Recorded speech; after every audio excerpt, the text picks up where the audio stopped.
Well, hey, what is going on, Liberty fans? Welcome to the Sea of Red live podcast. This is the basketball edition, and it is ASUN Tournament week. Will, how fired up are you? Man, it's busier than Pete Rose on DraftKings right now, but always great time to make time to talk a little Liberty hoops because it's tournament time, baby. Any digs we can get on Pete Rose is a good way to start the show. Let's roll. Let's roll. All right, well, again, I'm Nick. This is Will. It is ASUN Tournament week. We've got a jam-packed show. Kyle Rode on the show. Matt Warner, the voice of Liberty basketball and TV, is going to join us. Matt last year came on, Will, and previewed the ASUN tournament with us, and it was so awesome. I think he might have even enjoyed it. I'm not 100% sure, but he seemed like he was having a good time. I don't know. Those TV guys, they're really good at faking you out. But anyways, he was so good last year with the preview. Had to have him on for this. So really excited to have him on for that. Before we get started, if you are watching on YouTube, smash that like button, subscribe to A Sea of Red, all kinds of great content. We got all kinds of stuff coming up. This week, we'll be doing pre- and post-game shows, hopefully on Tuesday, Thursday, and Sunday. We'll take it one day at a time, though. Tuesday, ASUN quarterfinals, Liberty versus the winner of North Florida, Bellarmine. We'll be live 6:30, and then right after the game as well. And then as long as we keep rolling as well, we'll be doing that. And then, of course, C-Red Podcast also available on Apple Podcasts, Spotify, SoundCloud. Subscribe, 5-star review, all that kind of fun stuff. All right, I'm not going to yap too much because we got so much to get to. First off, our show got hijacked to start off because Ritchie McKay decided to sign a 60-year contract. How cool is this, Will? I mean, I don't even know what we've said. Everything you can possibly say about the man. He is everything you want in a coach. He's taken Liberty to heights that I don't even know if I dreamed of, to be honest. Will, talk about this. Yeah, I was thinking about this a little bit earlier when the news broke, and we're seeing a lot of coaches get contract extensions under Ian McCall, which is a great thing. It happened with Hugh Freeze, and we won't talk about that one. But McKay's a different case. I mean, he left and then came back, so it's good to see that he seems to be like somebody that is going to stay for a really long time. We might as well name the court after him, make it Coach McKay Court, because what he is building and what he has built is very special. Yeah, I mean, look, it doesn't mean that he's actually going to for sure 100% be here. No one knows. Yeah. No one knows. But I think it probably at least should make us feel good about this offseason, right? And there's going to be some big-time jobs opening that, I don't know, you'd have to be an idiot if you're an athletic director not to be considering this guy. So, again, kudos, Ritchie McKay, 43rd and Ken Palm is Liberty right now. It's just ridiculous. You can never overstate how cool that is. All right, let's jump into the games. We have two games against the same team, Queens. Liberty, 85-77 winner. This was just a really good performance, Will, on the road. Darius McGee was Darius McGee. 16th time he's been Ken Palm MVP. The only guy that has more of those is a guy named Zach Edey of Purdue, who seems to be having a pretty decent season. One thing I really liked about this game, 18 of 20, 90% from the free throw line on the road. And, hey, you only win a game by 8 points. That was huge. What'd you think about this win, Will? Yeah, so I missed the first half of this game. I was traveling a little bit, and I was not in an area where I could really get to my phone and listen to AY on the radio. So when I got home at halftime and saw the score, I was like, I think we can, it wasn't too much of a concern to me. But I know we'll talk about it in a second, but what a big difference for Darius from game 1 to game 2. Yeah, game 2, senior night, struggled a little bit. I mean, 18 points is a struggle. Like, that's just ridiculous in itself. But this game, I mean, Will, it felt like midway through, almost midway through the second half, oh, Liberty might actually lose this game. Like, I had that feeling, and I'm the most positive dude on the planet. And then they win by 20. Like, the way this team can just turn it on, I want to ask Kyle Rode about this too, because I feel like it's something that you love for conference tournament time because, hey, you get down in a game, you're never out of it. But it's also one of those things like, you don't want to be too comfortable that, oh yeah, we could do that, because you can't always do that. But nonetheless, great game. Outscored Queens 41-15 over 13-29. I had to check that stat like 8 times. I was like, that can't be right. And I was like, yeah, no, doing my math, I think I'm doing it right. So, yeah. Well, what do you think about this incredible comeback win, this incredible second half at Liberty Arena? Yeah, well, Blake Preston was explosive in the first half, which Liberty really needed that because Liberty, I mean, for Darius, he wasn't hitting anything, and then Colin Porter hit that first three, and nobody else really did anything from beyond the arc after that. So it just seemed that they were kind of, I don't know, maybe pumped up that they were going a little bit fast up tempo. I don't know if that had anything to do with it. I'm not a X's and O's guys, but it just seemed like a faster game than in the first half than maybe what they wanted to play. I don't know if something Queens was doing that kind of got them out of their comfort zone, but man, it was just a crazy senior night for Darius to just explode in the second half like he did. Yeah, great point on Preston, man. I've sung his praises for 2 years on the show, so I won't, beat that drum again. But I'm really excited for him in ASUN tournament play. I think that's really where he can shine the most in these tight games when you need to get a bucket, when maybe the threes aren't falling. He makes those. I hate winning plays because it's so cliche, and I'm a numbers nerd, but he makes the winning plays time after time. I just love Blake Preston's game. All right, so final standings: Liberty 15-3. That is a share of a conference title. I know Kennesaw fans, this is their first time ever doing this, but literally every team across the country, if you finish tied, you celebrate as a co-champion. It's how it works. So yeah, I don't understand why people were bent out of shape about that, but co-champions. Congrats to Kennesaw State. Great year as co-champions, and you got the number 1 seed, and we're going to root like heck for you in the NIT. And then here's the bracket. We're going to jump all into this with Matt Warner. But, of course, North Florida Bellarmine playing at Liberty Arena tomorrow night at 7 p.m. Kind of a weird situation. I'm excited and interested, fascinated by this. Will, any quick thoughts about the ASUN tournament before we bring on our guy Kyle Rode? Man, I would just say if I was a student, I would be at that Monday night game and I would be cheering like heck for Florida Gulf Coast because either Bellarmine or North Florida, like whoever you don't want to see Liberty play, I would be at that Monday night pulling for the team that I would, want to see Liberty play. Yeah. If that makes sense. Yeah, no, I think it's just a cool, it's a cool, interesting kind of experience. But yeah, well, let's bring on our guy Kyle Rode and let's talk to him about this tournament coming up.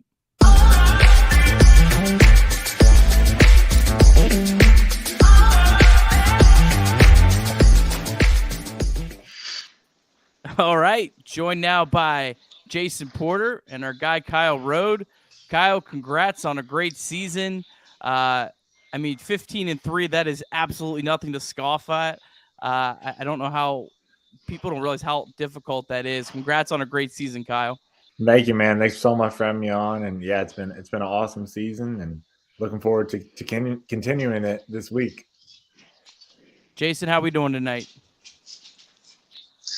I'm good, guys. How are y'all doing? I'm excited for the week. It's going to be a lot of fun. And Kyle, I'd echo Nick's congratulations here as we get going. I want to kind of jump into senior night the other night, man. What a lot of emotions and seeing you guys lined up across the floor. Blake getting a little teary-eyed. That didn't help everybody for sure. But tell us kind of a two-part question, if you don't mind. What were your emotions having Jessica out there and your family and celebrating that, kind of part one? And then part two, we'd love to know what you're processing for next year. What kind of things are going through your mind? We don't want to get too far ahead of the game. I understand we got a lot of basketball left to play, but want to hear your thoughts.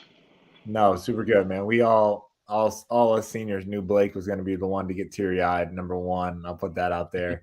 But no, it's just such a special group. All of us kind of coming in a similar time, and just really being in a position to where we were the young guys learning from the veterans on successful teams, and then seeing how those guys left our program better than they found it, kind of really sparked us to want to do the same. I think that's the best part about being at Liberty is too, you got a family here and guys that are continually pouring back in once they leave.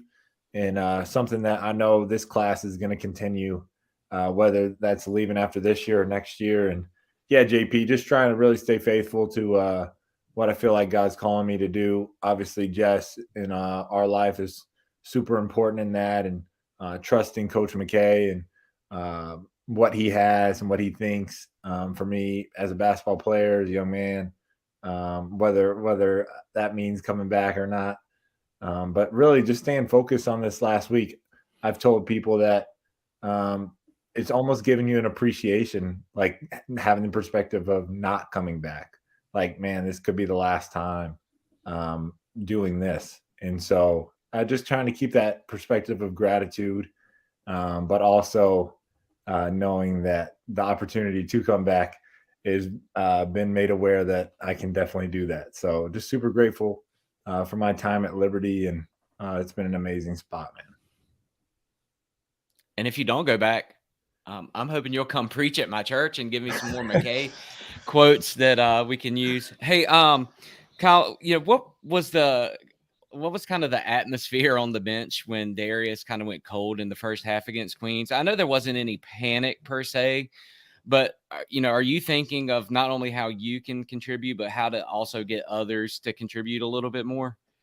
Yeah, I think anytime Darius shoots a shot, I think we all think it's going in. I think from our players and fans, and sometimes when it's not, we're more shocked than probably anybody else in the country. So honestly, the mindset stay the same. Make sure we're getting great looks on offense, making sure Darius is involved in the offense, and at the same time, we thought we were doing a great job defensively, making it tough on them, and we take away a couple of our mistakes, we feel like we have a 8-point lead going into halftime rather than 2. So the mindset really didn't change. And Darius, man, he's so mentally tough that he can miss 100 shots in a row, but feel like 101's going in. And it's a testament to how bought in he is. I mean, I think he had 6 assists as well that night, and just did an unbelievable job distributing and staying resilient even on senior night when that can be super emotional. So have you ever had a game like that, like in middle school or high school or AAU, where just nothing was going down for you? Oh yeah, I've had some offers, and even in college, where it's just like they feel good, they look good, they're not good, and it's just like you just gotta keep finding ways to contribute mentally and other aspects of the game, because there's so many aspects, especially for us, that can contribute to winning, other than scoring. And coach preaches that all the time. So, Kyle, talk about that game on Friday night where you guys were down. It felt a little, I don't know, tense. It felt a little tenuous.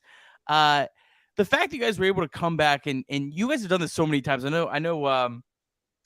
Coach Johnson talked about how you guys lead the country in 10-0 runs or something like that.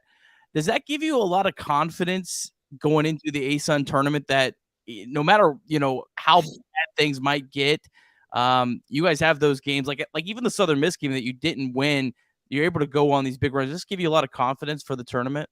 Yeah, that game Friday night, I mean, kudos to them. They did a really good job of trying to control the pace, and it can get so easy sometimes into falling into that flow of just, oh yeah, we're just, Coach calls like open gym kind of style, right? Where you're just kind of out there getting good shots, maybe not the best shot. You're playing defense, but you're not completely finishing the play. So felt like we did a great job responding to that, though. I feel like we can get stops at any time and then have an explosive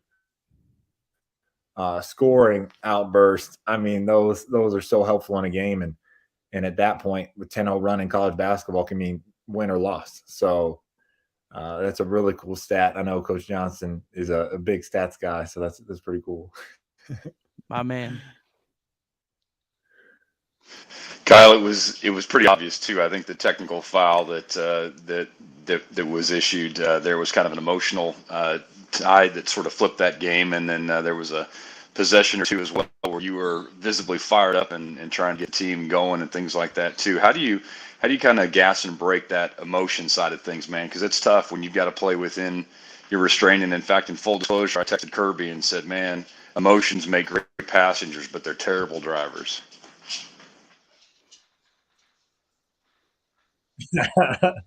Exactly, man. Exactly. So we say not too high, not too low, and really the game of basketball is a game of like passion, competitiveness. So obviously that's going to come out, and sometimes it comes out negatively and technically in the right way, and using that as a passenger. And um, I mean, JV and Zay and Shai did an unbelievable job on Die all week, and so I'm sure he was frustrated with that. But at the same time, we responded how we should respond and expect to respond. So did a great job of closing that game out on Saturday, even with a little adversity. So it was awesome.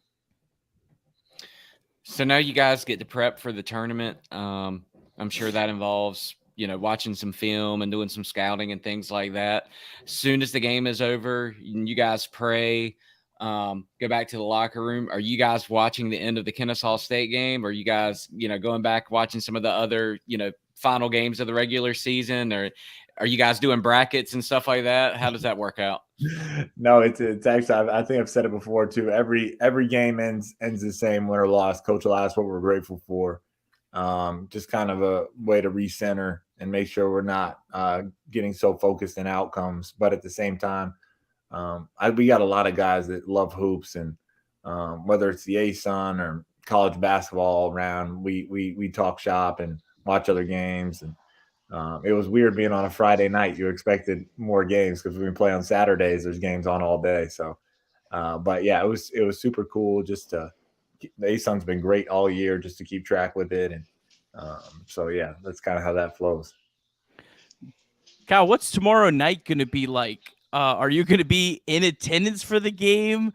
How do you feel about that? Like two teams playing in your arena, and you play the winner the next day. What is that like for you? Yeah, it's super unique. I don't think that's ever happened. Not since I've been in the ASUN. I don't think, for sure. And you get two programs that are both so respected in our league that are playing at Liberty. So I don't know how the broadcast and stuff like that works either for it, but I'll probably go to the game. I really respect both programs, and get to watch one of my old high school teammates in Carter play. And so I'll probably be at the game, for not only for scouting purposes, but so yeah, it's a pretty unique situation there, and it makes a lot of sense. So the travel for that would have been ridiculous. So yeah, it makes sense. It's an interesting, but it does actually make sense. One last question for you, Kyle. Walk us through Tuesday. As just a fan, Tuesday morning, I'm going to wake up sick to my stomach. How do you guys get through that? You play all season, you have a great season, and it comes down NCAA tournament wise to one game. How do you get through the day on Tuesday? Do you sleep in as late as you can? How does that work? yeah, it's actually crazy. I think you guys might be more like nervous or for it than we are as players, to be honest. Because when you grow up, you play in so many of these games where it's win or go home, and I think you learn over the years that, like, if you whatever you create in your head with that, like the pressure you put in is the pressure that's gonna kind of flow out. So you're just making sure you're staying in the moment, and just locked in at what you need to do, what you need to execute. I tell people all the time, the best part about being at Liberty is the habits you create from day one are the habits you're going to rely on when it's winning time, right? So you're not asked to be doing anything different than you have all year. So you can really just trust that, trust in what God's plan has for you, man. And it's pretty unique. So I will be waking up probably around 9, going to first watch for breakfast, heading up to shoot around, and then it's almost game time a few hours after that. So that's my day on Tuesday. Awesome, Kyle. Well, best of luck this week. We can't wait to get this tournament started, and Hopefully, we'll catch up with you again. Maybe celebrate another championship, but we'll take it one game at a time. Awesome, man. Yeah, one game at a time. All Hey, right. can I ask one question real quick, Kyle? Oh, 100%, man. You're very familiar with Carter, and there's a chance that you guys play them. I'm going to be at the game. Is there any kind of like inside heckling that I can do? Not to like get me kicked out or anything, but No, not at all. I wish there was. I'm just kidding. I wouldn't give it to you either way, but I'm all class. all good, man. That's my guy. That's awesome. All I right. respect it though. I respect the fandom there. All right, Kyle. Well, thanks so much. We'll be looking forward to this week. Awesome. Appreciate it, guys. Thank you. Thanks. All right, Jason, I've heard a lot about home inspections. Tell me about how important that is. Yeah, they are pretty critical to the overall process. I think one thing that people forget about, Nick, in the home inspection process is they forget the fact that that is actually an exit ramp out of the contract. And I don't throw it out there flippantly with that, but what I mean by that is once you have that ratified contract and you're moving towards it, we schedule a home inspector. Those are certified individuals who come in, and their responsibility is to tell you all the good, bad, and ugly about the house. And then we formulate then at that point a list of 10 repair items, kind of a thing. And we go back to the sellers and we say, hey, we'd like for you guys to fix these 10 items that we found on the inspection list. And they come back and say, we'll fix 6 of them. And the negotiations begin.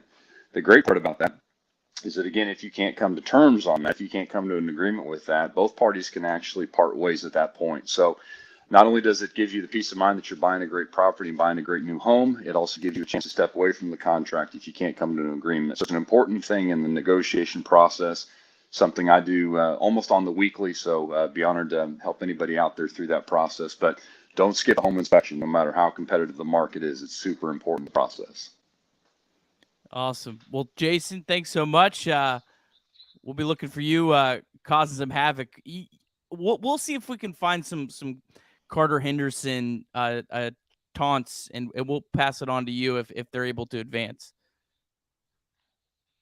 That'd be good. I was going to suggest Will could come and take his shirt off behind the goal during free throws, but I think that's already taken right now. Too soon. That Too won't be soon, happening. Jason. All right. Well, thanks a lot, Jason. Have a great night, bud. All right. Let's bring in the guy that's calling that game tomorrow, Matt Warner. Matt, what is up? What's up, guys? Like, how exciting is it? We're talking about this game that doesn't even involve Liberty. Like, but it's great. This is what tournament time is all about. You know, you're looking at the brackets, you're trying to project and all that stuff, and to have one in Liberty Arena that doesn't even involve the Flames, it's going to be a blast tomorrow. You've been chomping at the bit to get to call some extra tournament games, huh? I mean, so I grew up going to the Big 8 tournament, Kemper Arena, Kansas City, and like I would always think like, man, those guys are so lucky to get to sit down there and call game after game after game. How cool would that be? And this is kind of, it's not quite the same, but to get to call another game besides just Liberty. Naz and I have been talking about it for a couple of months since we realized that there was a chance for that to happen. So yeah, we're fired up. We'll have to get Conference USA on you guys. That would be great. We'll be working our magic. Yeah. Well, Matt, we got a lot to get to, so we better jump to it. First off, let's just get your overall impressions of, another very successful season for Liberty. Yeah, it's, you and I know you've covered it very well, the numbers and how dominant they've been. And I think even, just the numbers at home. I mean, was it in their home ASUN wins? It's been by an average of over 20 points per game. Even you go back to Friday night, a game that was so close, and you said it a little bit ago, felt like they could lose in the second half. And then you look up at the end and it's like, whoa, they won by 20. Like, it is crazy how dominant they have been at home, which makes dropping that game at Kennesaw sting a little bit more, knowing that you're not going to be able to have them in your building if it comes down to it.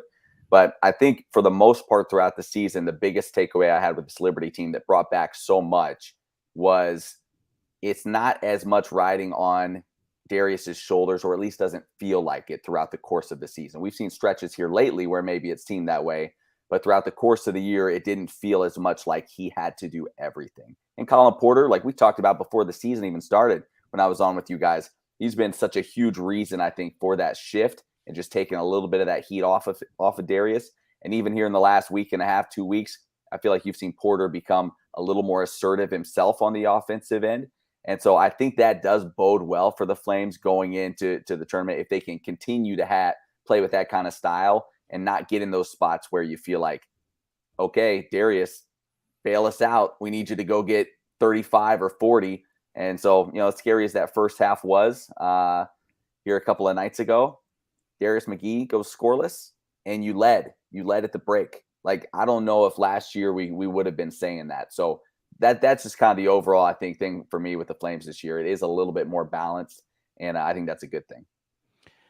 Before we get into the individual matchups, who's like maybe the team that sticks out to you this season, maybe other than Kennesaw State, because that's probably the easy answer. They took the big leap.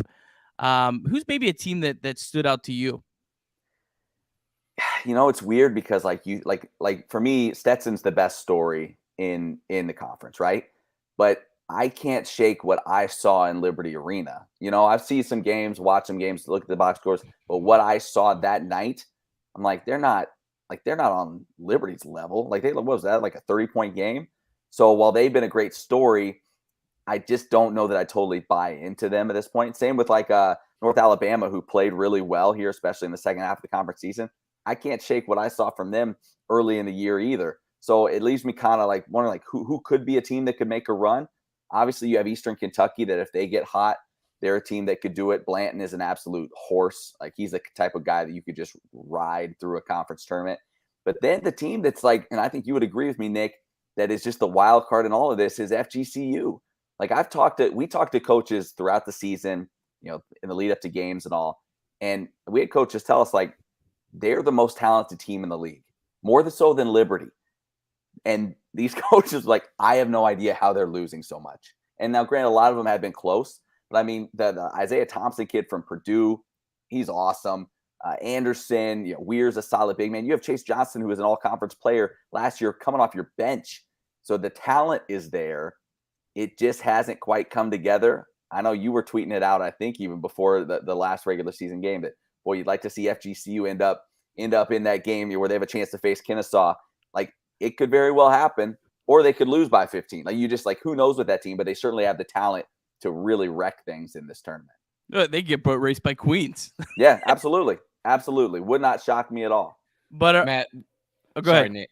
Matt, two of the three of us here are in the circle of trust, so it's okay for you to we're talk about practically this. brothers. It's a brotherhood. Yeah. Practically. Yeah. What do you think it is about FGCU that they aren't putting it all together for part of the season? Because there was a minute there where it looked like they weren't even going to be in the tournament. I know. I mean, does that boil down to coaching or chemistry, or what's your opinion on that? I mean, you do have a first-year head coach, so there is a little bit of that. I know before we played them, they had dealt with a lot of injuries, and a lot of injuries that maybe didn't even cause guys to miss a lot of games, but have just been nagging. Chase Johnston being one of those guys. Remember, he didn't play against Liberty when we faced them. So a lot of guys have been playing through injuries based off what they've been telling me. But yeah, I mean, at some point, if guys are healthy enough to be out there and the talent is there, which we think it is, if they're not producing, you kind of have to look at coaching a little bit. And that surprises me. So yeah, maybe it's all coming together. I mean, it looks like they played pretty well. Like, granted, it was Austin Peay in their final game. I think they scored 62 in the first half of that game. So we'll see if all it takes sometimes is that one little confidence boost, and you go into a tournament now where you're them and you're like, there's no pressure on us. Like, we're the last team to get in. There's no pressure now. Let's just go play, and who knows what could happen. I mean, listen, they played Kennesaw earlier this year. They lost by 2. They were right there. So when they lost to Queens by 2, they could very well go on a run, or, like I said, lose by double digits. And we're all shaking our head after that game like we have been all year long. Yeah, our friends in Vegas tend to agree. So it's not just us making this up. They have the 6th best odds of anyone as the 10 seed, and quite a bit different. And Bellarmine and North Florida, I think their odds are probably a little lower because of who they have to face in the next game. But yeah, they're a team that it's a new season for them.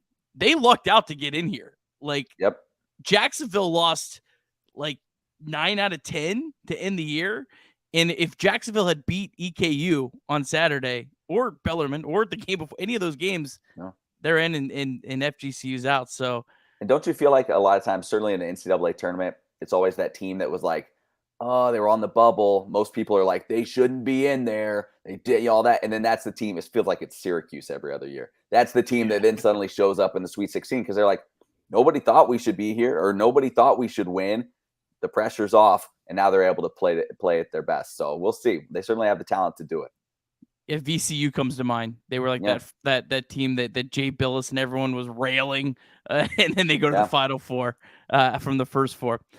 Real quick before we go to the tournament and the games, two just teams I wanted to touch on.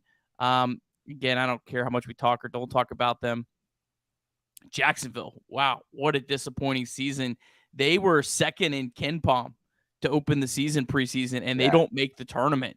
I know I think they had a ton of injuries this year too, but man, what a disappointment for those guys. Not a lot of offensive firepower on that team either. And last year they were really good. In fact, they were the best team defensively, I believe, last year in the ASUN, and really rode that to their success. And they were still solid defensively, but they just lacked the firepower offensively based off what I saw. So yeah, disappointing. In fact, it's funny looking at the preseason media poll in the ASUN, and I forget what the order was, but 2, 3, 4 was Jacksonville, FGCU, Jacksonville State in some order. And so like not even in the ballpark. And then you had like Queens last and Stetson like 12th. So it was completely out of whack. But like, yeah, you thought year 2 with Coach Mentor as well, maybe you'd see some steady improvement. He was great there last season, but they just really struggled to score it. The other team I was going to touch on before we moved on to the tournament was Jacksonville State. And I think a lot of Liberty, Kennesaw State is very fortunate that team did not sneak in. I know Liberty handled business against them, but their last 3 games, they won at Central Arkansas by 30 points. And then they handled North Alabama with ease. I think North Alabama was missing their point guard Johnson.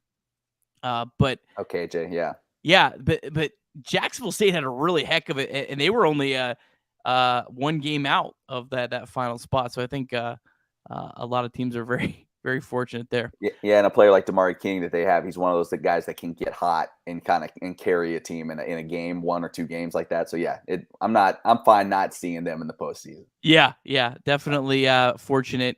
Let's start off with the bracket here. Let's start off. I should have done this the other way, so we were doing your game first, but I just wanted to go in order. That's all right. Let's talk about Queens FGCU for a second here. KenPom predicts this is going to be a heck of a game. 78-77 was their projected score. Matt, what do you think about this game? I mean, I have no idea who wins this game. I mean, I think FGCU wins, but yeah, I don't know either. I'll say this. You've got those veteran guards for Queens, and that's always important this time of year. Kenny Dye is a stud. And don't forget, this is a team that they were 31-4 a year ago. They went to the Sweet 16 of the D2 National Tournament. And I know people say, oh, that's Division II, whatever. But playing in big moments like that, like this, they're not going to be shaken. This isn't going to be too much for them playing in a postseason tournament situation like this. So it would not surprise me at all with those guards if they kind of settle things down. But at the same time, like they've kind of been limping into the postseason. They've been heading the wrong direction. I think they've lost 5 of 6. I want to say now heading in, the one win being the one that was maybe least likely on the road at Kennesaw State. But yeah, I'm with you. I think Florida Gulf Coast is going to pull it out. But man, like I think it will be a really good game. Like I said, it was a 2-point game when these two teams played earlier this year. I think Mid-Major Madness tweeted it out. What an insane 9-10 game for a tournament. These are 2 very interesting teams to watch. Yeah, and they both played a lot of close games. I mean, you look at Queens, those losses. I went back. I think it was like 5 or 6 losses were within like 2 or 3 possessions. You've had a bunch of really tight games with FGCU as well. And so if it comes down to that, I tend to lean more towards Queens because of those guards, like I said. And one kind of the sneaky stat, like they get to the line and they make more free throws more than anybody else in the conference. Dye and McKee are 1 and 2 in the conference in free throws made per game. And so that's something that I know if they, don't call much, that could change things certainly. But I think those 2 guys, that could be a real factor in this game if they're able to continue to get to the line and they're a downhill team. If you just get one other guy, a McLaurin or somebody like that, knocking down a couple of shots, that could be enough for them to get by FGCU. Will, your thoughts on this one? Yeah, it seems like a coin flip to me. Queens had that big win at Kennesaw, so they might be feeling good about going back into that arena and playing Florida Gulf Coast, but I don't know. It just seems too close to call. I picked Queens on my bracket. I just thought maybe they would have a little bit of an edge after losing 2 straight games and going into the tournament and maybe play maybe a little bit more up. Nothing would surprise me with this game. No. I think it's going to be close. Queens wins this game by 15. Wouldn't shock me. Florida Gulf Coast wins this game by 20. Wouldn't shock me. I could literally see anything happening. All right. To the game that Matt Warner is going to be calling with Naz tomorrow. Excited about this. North Florida, Bellarmine. North Florida is the favorite. North Florida just beat Bellarmine. Now, that was at North Florida. North Florida's been a very, very different team home and away. They have I believe one of the more drastic splits. So not sure how they'll play on a neutral floor. Take it away. What's your thoughts on this one? I know you've been prepping on this all weekend. Yeah, North Florida, they're scary a little bit. And because of the style they play, now they don't play much defense at all. But the style they play, and you've got some guys that can go out and get 30. Hendrickson, you guys have talked about, he has been way more efficient this season, has been much better this year than he has been the last couple of seasons. Plosser, he's gotten 30 multiple times in his career. He's a guy that I was looking today, he scored 3 straight years with UNF. He scored 14 points per game or more. Like, just quietly, kind of under the radar. He's really good. And then you add in Hicklin, who's another guy the Flames have seen. He's gotten hot against them before, another guy that can shoot it. Those are 3 offensive weapons that if any of them get it going, that's a dangerous team. They see 1 or 2 3 balls go down, and suddenly that changes things for them. And you look at Bellarmine, and while their system, obviously, they're very well coached, I just don't think they have the offensive firepower to keep up with North Florida. They certainly didn't in the last meeting here on Friday. But unless UNF just has some just dreadful kind of shooting night, I think they're going to just try to just flat out outscore them. And I think they have the firepower to do it. And then the scary part a little bit is, and again, I'm always on the negative side, trying to be like, oh no, what could go wrong? Then you get a team that's maybe feeling pretty good. They've had a night in your building. Maybe they had a good shooting night, probably would have if they get past Bellarmine. And now they're coming in playing, feeling like they're playing with house money against the Flames, and you never quite know. UNF has been a team that their style has given Liberty some trouble over the years, and Matt Driscoll is a good head coach. So that is a team that scares me just a little bit. I feel like Bellarmine is honestly one of the better coaching jobs this season with Scott Davenport. I went to that first game in person that Liberty played, first conference game. I did not think this team would be in the tournament. That team, I don't think they have the talent level, but that system, it won them enough games. They played way better than I ever thought they were. So they are kind of a team I kind of feel like is also with house money, but you have all that experience of North Florida. I think they should win, but they shoot 1,000,000 threes. Yeah. And if they go cold and not their building, Bella has the style to I don't think Bellarmine. I think Bellarmine's floor is a lot lower than, or a lot higher than North Florida. But I think North Florida's ceiling is way, way higher. Right. Bellarmine's consistent, but they're not super talented. Yeah, absolutely. And so we'll see. And remember, like you say, the success they had last year, they won the conference tournament. Like, the guys that were carrying that team, they're not on this team any longer. So it is going to be a lot of guys that haven't been in this situation with as much responsibility on their shoulders to this point in their careers. So it will be a little bit different. So yeah, I lean UNF in this one. Will, any thoughts on this one? Just second game in a row that they're playing against each other. It would have been interesting to see if they would have ended the season with the partner games and make this like a best out of 3 almost, or something like that. But yeah, I don't know. Bellarmine went into halftime with the lead against North Florida, and North Florida just kind of overcame them. And I picked North Florida just because I think they're dangerous when they can shoot well. Everything that you guys just said. Bellarmine struggled in their last 2 games. One on the road against Jacksonville, just barely squeaked by. And then at home against Central Arkansas, the worst team in the league. So, and they won by 1 point. So I went with North Florida, just thinking, hey, it's their time and they get to play Liberty. I think you'd be silly not to pick North Florida. I just think like everything points to them, but I'm going to give you one conspiracy theory before we move on. Let's hear it.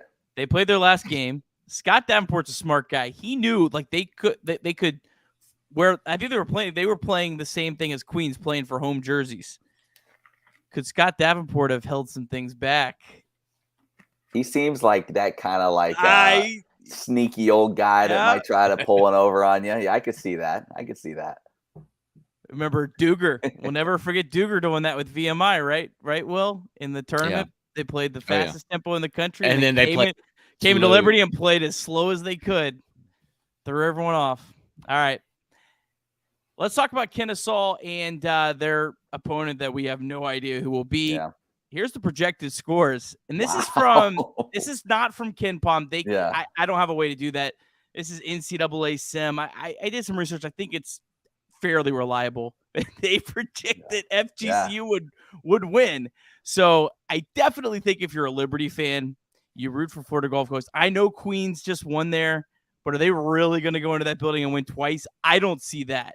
No. I think FGCU has the better chance. Yeah, you're exactly right. And Queens caught them at a good time. Remember, they were coming off that emotional win over Liberty and a little bit of a letdown. So that was understandable there. But like they're not gonna get them entering with the same mindset again if they see them a second time. So I do think FGCU has the better shot at getting it them if they advance. And honestly, if they advance, I think it would be a heck of a ball game. I don't know. I think we're all putting so much on FGCU just because we see the players. It hasn't happened yet this year. Maybe we're the idiots for thinking that it can finally all come together here come tournament time. But man, like the talent is there, and I think they could give KSU some problems if they end up getting to that point. No matter what way you go with FGCU, you're going to feel like an idiot. Yeah, that's how I felt with them all year. Will, I want to talk to you about Kennesaw for a second here. Kennesaw has never played in a conference championship game. They, under their coach, have never. I don't think they've made it to the semifinals. I think they only won. And the year before, I think they won a play-in game. I don't think it was a quarterfinal game. That to me, I just think everyone's put all this stock in. Oh, well, Liberty's going to play the championship on the road. Now, there's no guarantee Liberty makes it to the championship. Let's be very clear. I don't know.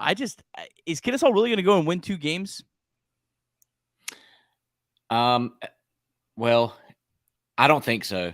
I did not pick them to get past. I picked them to beat Queens, and then I picked them to lose in the next game, just because they have a good team, but they've never been this far. So you start to wonder, what kind of inexperience and nervousness plays into that.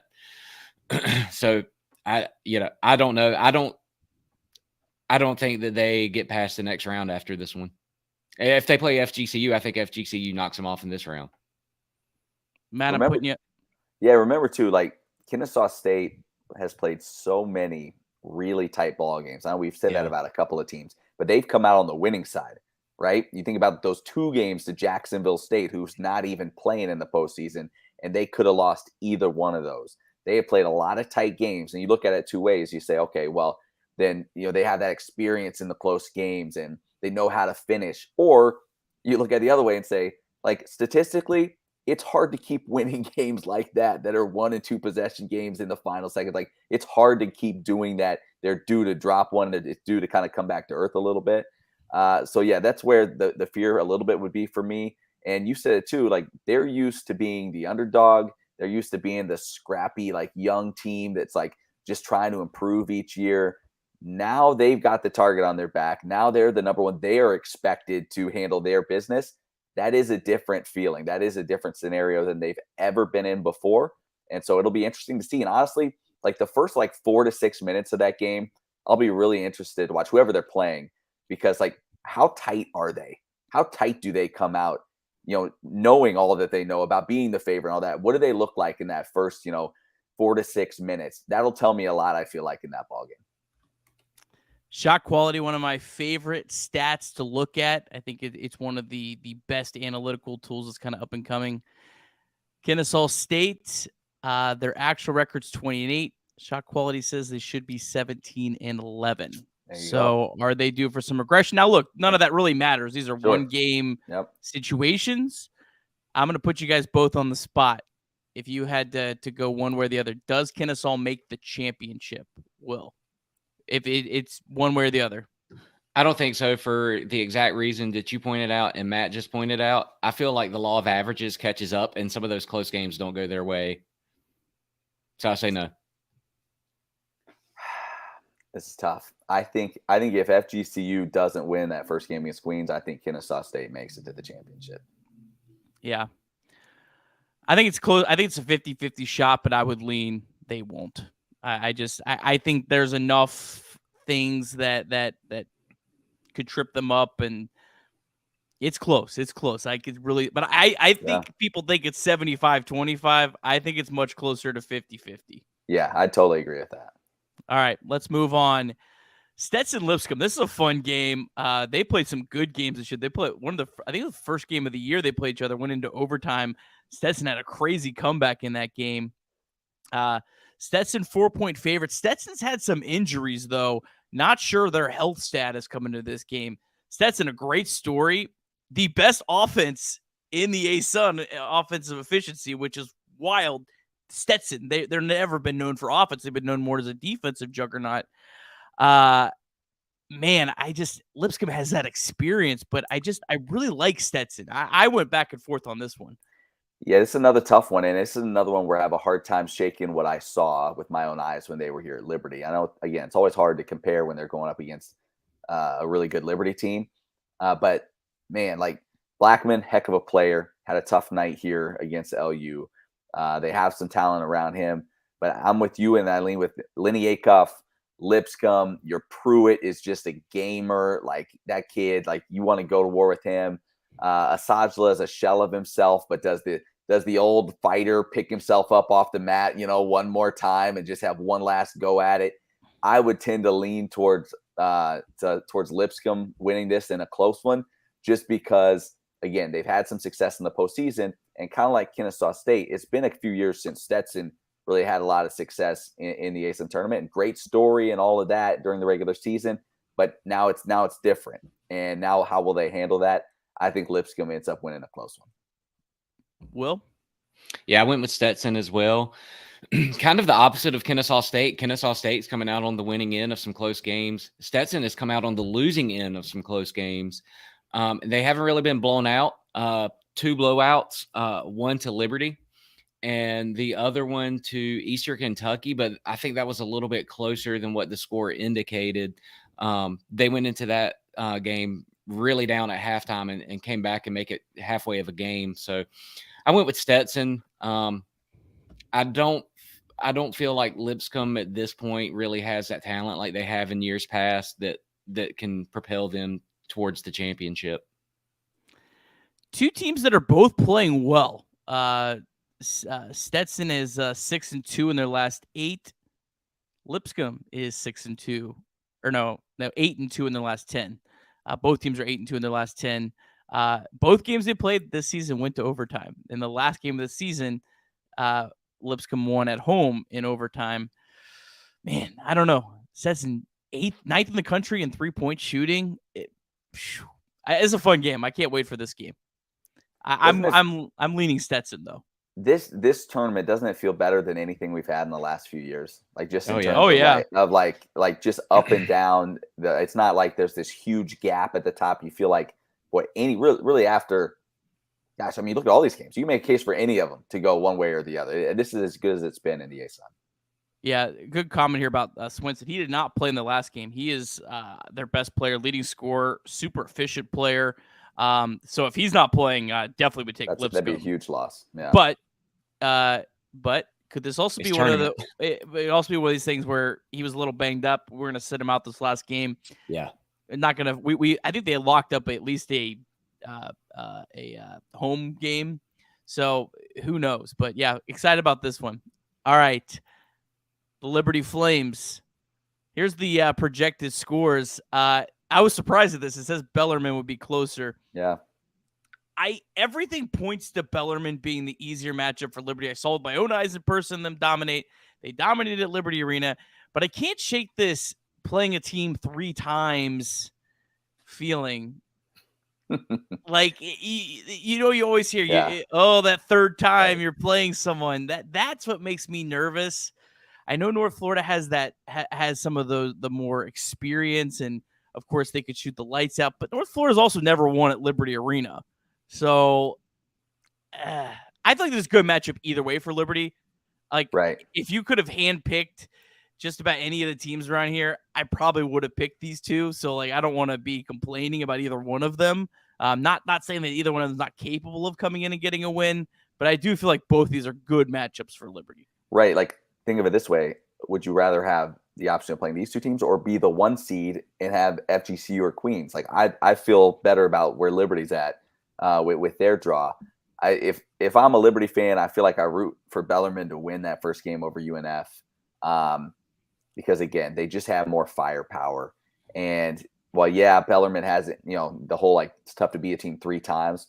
Like, think about the motivation, though, as well for the Flames. That's a Bellarmine team that ended your season last year and killed the dream of going 4 for 4. So, like, I don't think throw out the tough to be a team 3 times and like all that's out. Like the motivation is there. They, the Flames, they want to end Bellarmine's season and send them home disappointed. So I don't think that would be any kind of issue. I think they would be highly motivated, and I think the Flames would take care of business. Again, I think the more scary matchup is North Florida because they've got some guys that can go out there and get some buckets.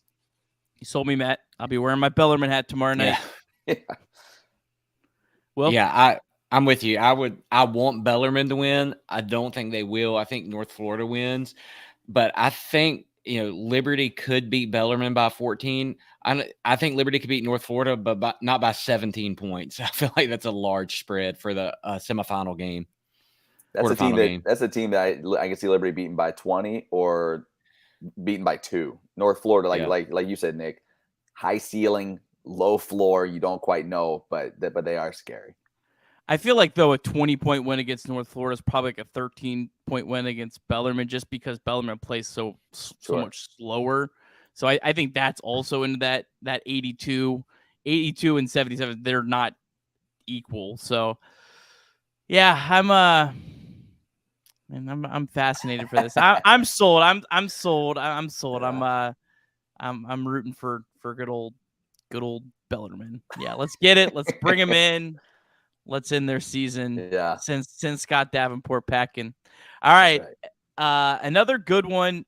Eastern Kentucky, North Alabama. North Alabama was the darling. They were in position for the 3 seed and then just completely had an awful week. They got destroyed by Kennesaw in a game that I think we thought would be competitive. And then they got destroyed by Jacksonville State. Both games were at home. Again, I know they were missing KJ Johnson for both of those games, but this is it. Outside of Liberty, this is probably the game that I feel the most confident. I think EKU is going to roll. I think EKU is so much more talented. I think North Alabama had a great season. I think this is time where EKU steps up and just I think they win this game comfortably. And do we know KJ Johnson's status going in? And do you know anything? Because that is a huge, like, he's a guy that kind of makes them go, big energy guy. And he'd actually been playing the best basketball of his career probably since his freshman year at Lipscomb. So that's a huge loss if they don't have him. Even if they do, I'm with you. I lean towards Eastern Kentucky. We know how difficult it is to play there. Flames fans know that well. They are good at home. They shoot it well. Blanton is just a monster. Like, that kid, watching him here in Lynchburg, that kid is just so tough. And they've got some decent shooters around him. Cozart in the middle as well. Like, I'm with you. I think EKU probably wins this one comfortably. Well, yeah, I went with EKU as well for all those same reasons.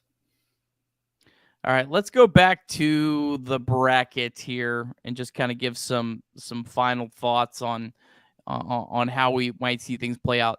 Important thing to remember, and I've stressed this all year because it's so easy to forget, it is reseeded. Yeah. So let's say Florida Gulf Coast knocks off Kennesaw and Liberty is fortunate enough to advance. Liberty plays Florida Gulf Coast in the next game, not EKU.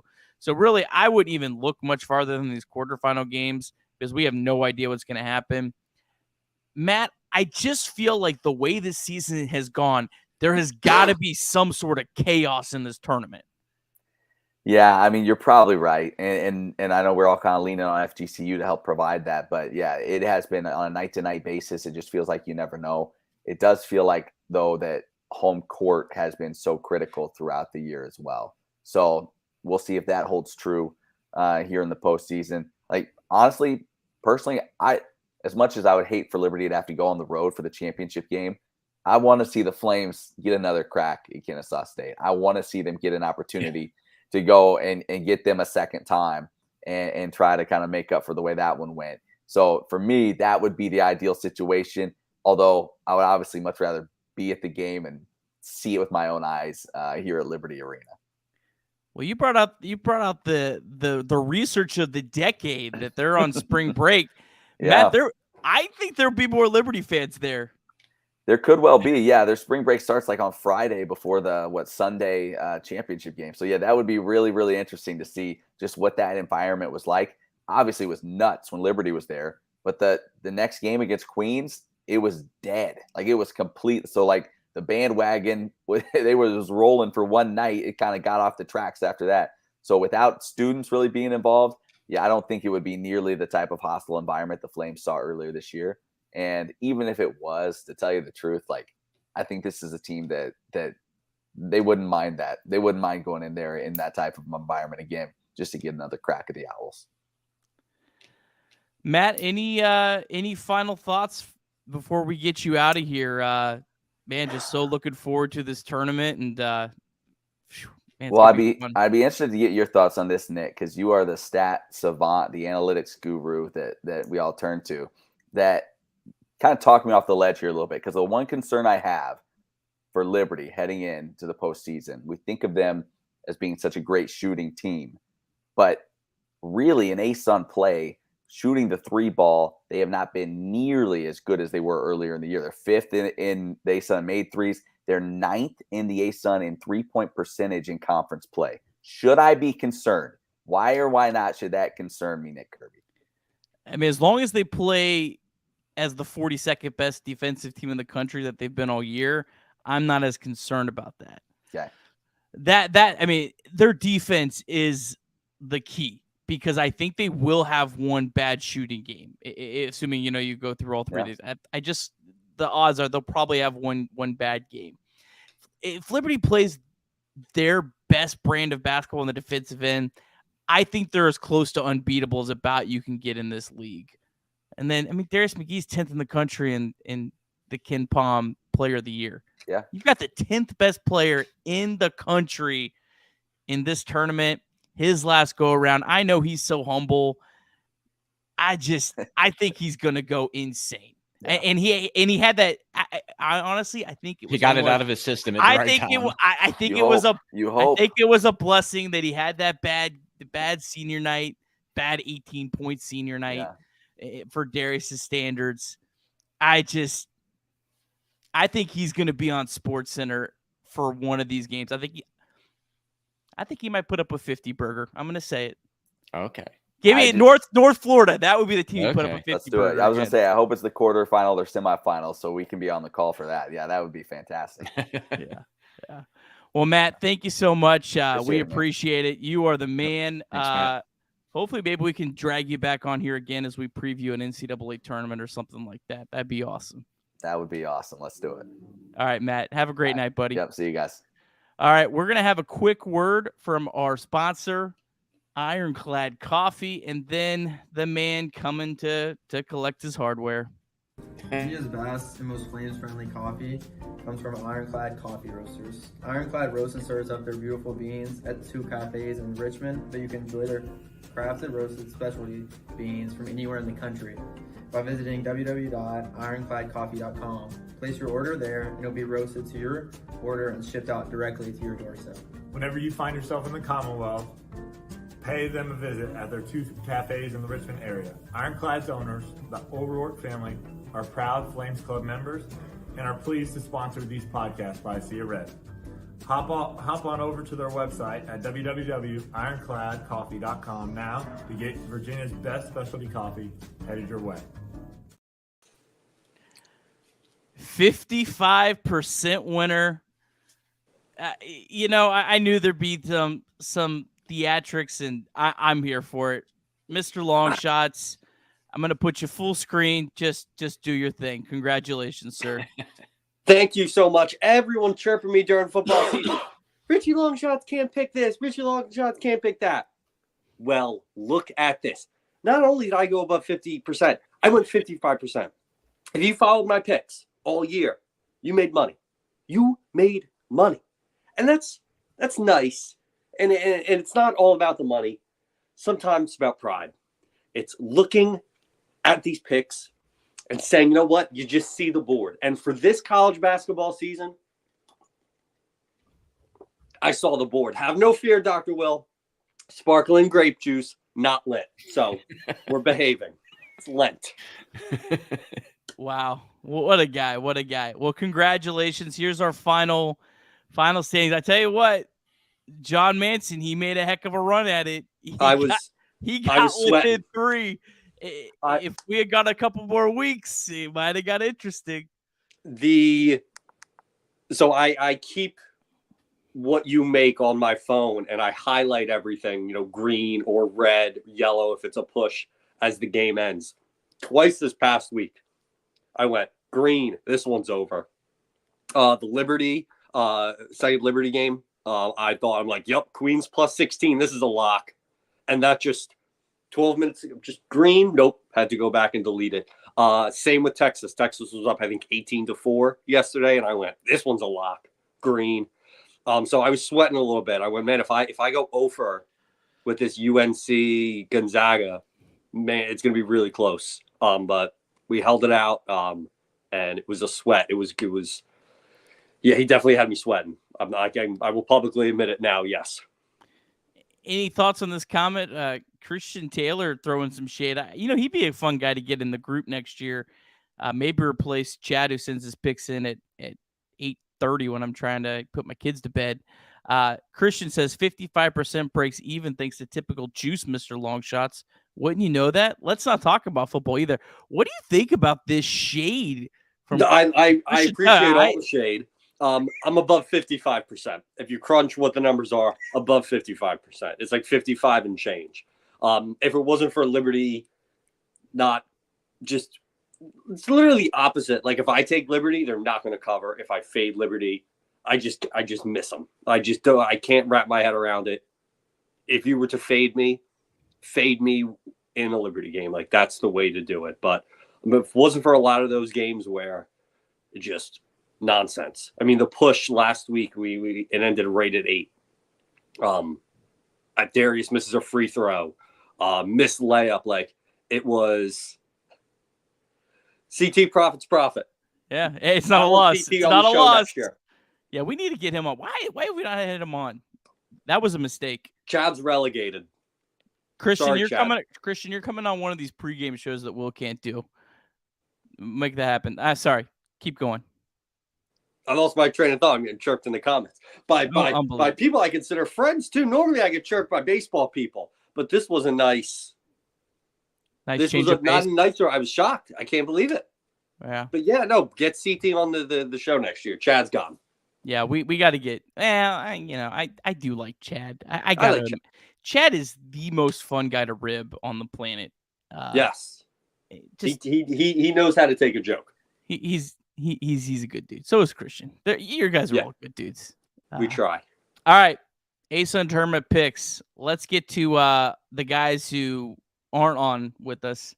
Here's John Manson's picks, the highlights. Man, he really went out on a limb. I think he's got one upset, North Alabama. John, brave.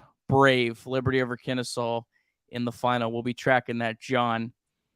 Now, a guy who did go brave is Chad Hassan. He went against the grain. He picked Kennesaw. Hey, I got to respect it. It takes some real, you know what, to pick Kennesaw on a Liberty show. So, And he's the Kool-Aid drinker. yeah. He's the king of the Kool-Aid drinkers. He's greatest team of all time. Kool-Aid drinker. I was shocked at this pick. It was stunning, but hey, Chad, you're entitled to your opinion. All right, Mr. Ritchie Longshots. You got Lipscomb. I guess that you went with a soft bracket. What is this? You picked the 5 over the 4. That's your only upset, and the 10 over the 9. Come on. I was in the middle of watching NASCAR. My favorite soccer team lost a heartbreaking Cup League final this morning, so I was kind of in mourning, just getting back into the swing of things with NASCAR. And I looked down, and everyone's sending their picks. I didn't even have the bracket. I just looked at someone else's picks. It came out on Friday night. Come on. The wife was at a bachelorette party. I've been just living life, if you get what I'm saying. And so, no, I paid little mind to the bracket until now. Play. All right. EKU worries me a little bit. The odds earlier, Kennesaw State at plus 300, great value. I'm not going to lie. Like, that's it. I'd go higher. If you're going to Liberty, I'd go higher. I don't think Kennesaw makes the final. I'll share my picks here in a second. I hope you're right. I would go like Florida Gulf Coast. If you're going to go against the Liberty Flames, yeah, who every single sign points to them winning, it's going to take a great effort by any of these teams to beat them, and probably a little bit of a bad effort from Liberty too. On top of that, yeah, they'll have to mail if for some godforsaken reason you're betting money against Liberty in this tournament, first off, just turn off your TV. Second off, at least get yourself some more money than plus whatever. Yeah, that is true. Get weird with it. Go EKU or something. I don't know. Go a little higher. All right. Any other thoughts on this bracket? You spent 3 minutes preparing. No, looking forward to it. All right. Look at this handsome picture of nice. Will Matthews. Man, this is handsome season. Now, Will, he picked Stetson in the finals. This is a man that picked a real bracket. Will, tell us about your Stetson Hatters and why they're going to make it to the championship. Somebody somewhere has got to get upset, and I don't think Kennesaw is going to have the experience to get to the championship game. I think they're going to falter in the semifinals. So I picked Stetson as the team that was going in there against them, and I think they're on a little bit of a roll right now, going in a little bit hot. So went with the hot hand over Kennesaw, but I think that gives Liberty the home game for the championship. That's what I want to see. That's what I went with. I love it. All right, here's mine. I did a real thing. I picked Florida Gulf Coast into the semifinals. This is how you do it. There's going to be chaos. There's chaos every year in this tournament. There's always someone. It's probably not Florida Gulf Coast. I'll just throw that out there. It's never the team you think it is. Who was the team last year? We all thought someone was going to do it last year, and they got like boat race in the first round. You were so high on them to start the year off. You kind of went cold in the middle, and now you're back at it. I've lost so much money on Florida Gulf Coast this year. It's not even funny, but hey, I mean, I'm gonna throw it back for old time's sake. I give you a couple quick points before we get out of here. First off, we all picked North Florida, so Bellarmine is 100. That is a circle the game. Every single one of us picked North Florida. That's Bellarmine. Congratulations on your trip to the quarterfinals. Just go ahead and book an extra night in Lynchburg. You got it. We screwed up. Someone should have picked against that just to make sure it didn't happen. I think this is interesting. The one thing I think Kennesaw loses before. I don't think they make the championship. I'm not trying to be a hater because I love what that program did. And if you remember, I was on the Kennesaw train when no one else was at the beginning of the year. I was hyping them up. They've never been in this type of game. The number one dog. I thought Matt Warner made a really good point. How does that first 4 minutes go on Tuesday night? And I think I get it spot on. If FGC or Queens comes out and gets up 8 or 9 points, oh boy, there's really going to be some tension in how will they handle that. The one nightmare scenario that I see in this bracket, let's say Kennesaw gets past that. The nightmare scenario would be if North Alabama beats EKU because then North Alabama goes up to Kennesaw. They play Kennesaw. And I know we would say, well, we don't want to play EKU. No, I think you'd rather play EKU than and you know what I'm saying. I think you know what I'm saying. I don't know. Maybe trying to get them eliminated. Like, who's going to take out the top dog? That's the nightmare scenario. Is if they're able to get past that first game and then they get lucked into getting North Alabama in the semifinals because of the reseed. That's a game they should beat North Alabama. They would have to have a really atrocious performance to lose that game. And they just beat the snot out of North Alabama in their building. So yeah, that's the only thing I'm kind of looking at. But yeah, I think I think Florida Gulf Coast or Queens. I think one of them. I have this feeling they're going to knock them off. Maybe I'm just Kool-Aiding it. But if that happens, then you have a real chaos of a bracket, and then I think you could. I think Liberty EKU makes the most sense to me if that chaos happens in the championship. It's fine by me. All right. Any final thoughts, Mr. Longshots, before we wrap this bad boy up? 55% winner. Thank you. First off, nice shirt. We didn't plan this. Let's go. No, it's been a great season. Thank you so much, producer Nick, for putting all that time in, putting the graphics together, getting everything squared away for us each week. Genuinely and appreciative of that. I can't believe we are going to have a bracket in 2 weeks. Conference tournaments start tomorrow. It's insane. I'll probably listen to One Shining Moment every morning on the way to work just to get the vibes going. Disappointed I won't be able to make the trip down for a potential conference championship game, but maybe I can convince the wife, but probably not. Timing of it doesn't work out well, but I can't wait to see how this all unfolds. It's been a great season. Y'all have done an incredible job. I've ramped up my Liberty basketball fandom more because of you two, and again, appreciative of all that. So everyone who watches, tweets, chirps us, chirps me. I thoroughly enjoy it. It keeps me entertained, that's for sure. So looking forward to the next couple weeks and hopping on. We have a show next week, right? Maybe a celebratory show Sunday, Monday. Well, we're going to do pre and post game shows for the entire tournament. So as long as Liberty's playing, we'll keep doing that. If Liberty makes the championship, we're going to do an hour-long pregame show. I'll be hitting up Mr. Longshots. We got to have him on for that. So yeah, we'll keep doing shows as long as Liberty keeps giving us shows to do. So boys, love it. I mean, I don't know. Maybe they hate the show and they're just gonna say, hey, "Let's just lose, get these guys off of Twitter feeds." But no. But I will continue to pump it out. So, Mr. Longshots, you've been a great addition to the show. It's been so much fun all year. Thank you. We'll catch up soon. Yes, all right? Can't wait. Have a great night, boys. You too, buddy. All right, Will.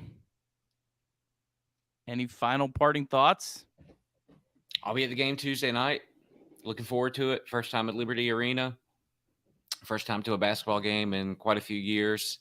That has been a home game for Liberty. Been to a couple of away games the last few years. East Carolina and like maybe Campbell or something back in the Big South. So that's been a while. So anyway, look forward to it. And hopefully the next time we do this, we are talking about what kind of seed we're getting in the NCAA tournament.